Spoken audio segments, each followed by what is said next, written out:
পশ্চিম মেদিনীপুরে সিপিএম এর ডাকে রবিবার বিকেলে অনুষ্ঠিত হলো বাংলা বাঁচাও যাত্রা। কেরানীতলা চক থেকে এই র্যালির শুরু হয়ে দেওয়ান বাবার চক, মিয়াবাজার ও নিমতলা হয়ে বটতলা চকে গিয়ে শেষ হয়। র্যালিতে রাজ্য সম্পাদক মোহাম্মদ সেলিম সহ দলের জেলা এবং রাজ্য নেতৃত্ব উপস্থিত ছিলেন।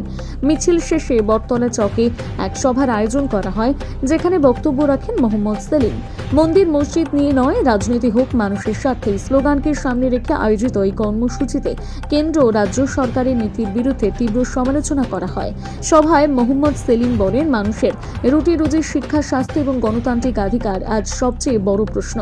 এসআইআর সংক্রান্ত বিতর্ক উত্তপ্ত রাজনৈতিক পরিস্থিতির আবহে রাজ্য রাজনীতির পারদ ক্রমশ চড়ছে। এর মধ্যে 2026 সালের বিধানসভা নির্বাচনকে পাখির চোখ করে বড় কর্মসূচির রূপরেখা স্পষ্ট করল সিপিআইএম। 2024 সালের লোকসভা নির্বাচনের আগে যুব সংগঠনকে সামনে রেখে রাজ্য জুড়ে ইনসাফ যাত্রা করেছিল দল। এবার 2026 বিধানসভা নির্বাচনের আগে বাংলা বাঁচাও যাত্রার মাধ্যমে মাঠে নামল আলিমুদ্দিন স্ট্রিট। দলের অন্তরে এই কর্মসূচিকে ভোটের আগে আগামী দিনে রাজ্যের বিভিন্ন প্রান্তে মানুষের কাছে দলের রাজনৈতিক বার্তা পৌঁছে দেওয়ার লক্ষ্যই বলে জানিয়েছে মোহাম্মদ সেলিম।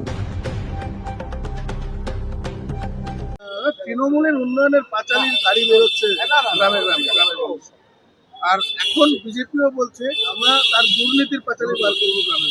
আসলে পাঁচালী না, দুজনের প্যাচ কষা, আর সেই প্যাচে চিপায় পড়েছে মানুষ।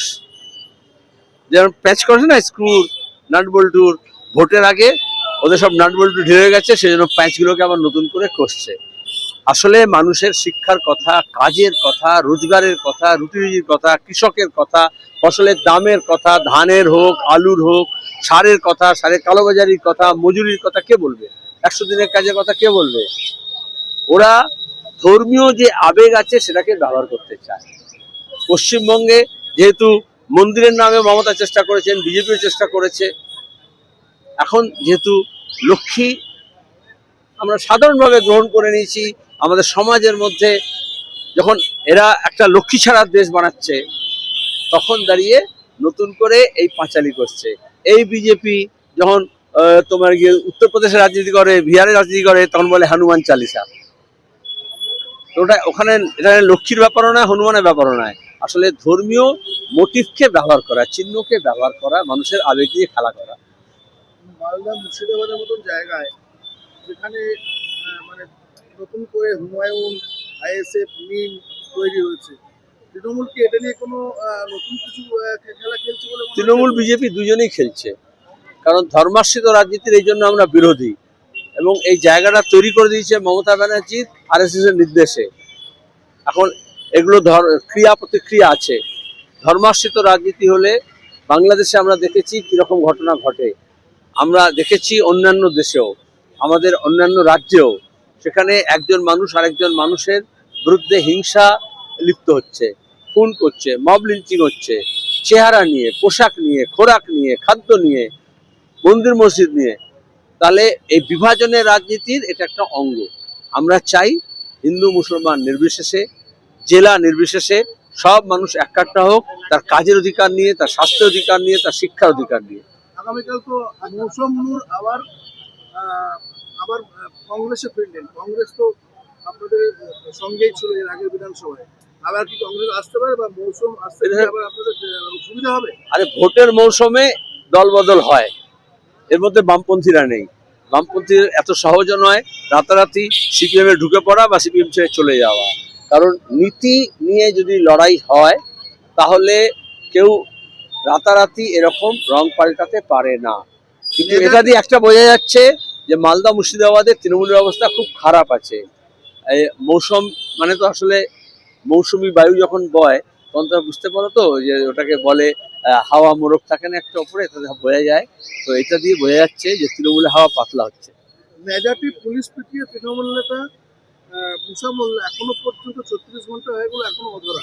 কত অপদার্থ পুলিশ তাহলে ভাবো। সিপিএম যদি কেউ মার খায় তাহলে সিপিএম তার বিরুদ্ধে প্রতিবাদ করে, আর পুলিশ এমন দলদাস হয়েছে তারা খুন হয়ে গেলেও মুখ ফুটে কোনো কথা বলতে পারে না উপরতলার কিছু অফিসার কিছু উপরি পাওয়ার জন্য। তৃণমূলের হাতে কেউ নিরাপদ নয়, মহিলারাও নয়, আবার সেই মহিলার উপর যে অত্যাচার করছে সে পুলিশও নয়। অভিষেক বন্দ্যোপাধ্যায় মিটিং করার 24 ঘন্টার মধ্যে আবার উত্তপ্ত ভাঙড়, কি বলবো? কলকাতা পুলিশের আন্ডারে থাকা সত্ত্বেও কোনো ব্যবস্থা হচ্ছে না। মমতা ব্যানার্জি ভাঙড়ে খুনোখুনি বন্ধ করবেন বলে কলকাতা এখতিয়ার বাড়িয়েছিলেন, কারণ মমতা ব্যানার্জি বড় ব্যর্থ। আর অভিষেক ব্যানার্জি গরম করেছিল হাওয়া, বলেছিল না এখন কত কি আড়ম্বর করে বারুইপুরে কিছু করলো জেলায়, এই জেলা থেকেই শুরু করছি। তাহলে কি শুরু করতে পারে? খুনোখুনি রাজনীতি, বোমাবাজির রাজনীতি। মমতা ব্যানার্জি ওই শওকত মোল্লাকে তোমাকে ইউনিভার্সিটির কমিটিতে রেখেছেন, যাকে তিনি কদিন আগে নিজেই বলেছিলেন যে তুই তো শুধু বোমা মারিস। তাহলে এদেরকে নিয়ে রাজনীতি করলে তো এই অবস্থাই হবে। শেষ প্রশ্ন, ভোট সামনে, কিন্তু এবার কি নতুন করে কংগ্রেসের সঙ্গে আপনাদের অ্যালায়েন্স হবে? আচ্ছা, একটার সঙ্গে একটা জুড়ে দিচ্ছ কেন? আর যদি হয়ও এখানে দাঁড়িয়ে হবে নাকি? তোমার সঙ্গে প্রশ্নের উত্তর হবে নাকি? আমরা বলেছি আমরা তৃণমূল এবং বিজেপি বিরোধী সমস্ত শক্তিকে এক কাট্টা করছি, সেখানে কংগ্রেস অকংগ্রেস কোনো ব্যাপার না। তাহলে আগে কংগ্রেসকে ঠিক করতে হবে তারা বিজেপি তৃণমূল বিরোধী না তৃণমূল পন্থী, সেটা প্রদেশ কংগ্রেস ঠিক করতে হবে না?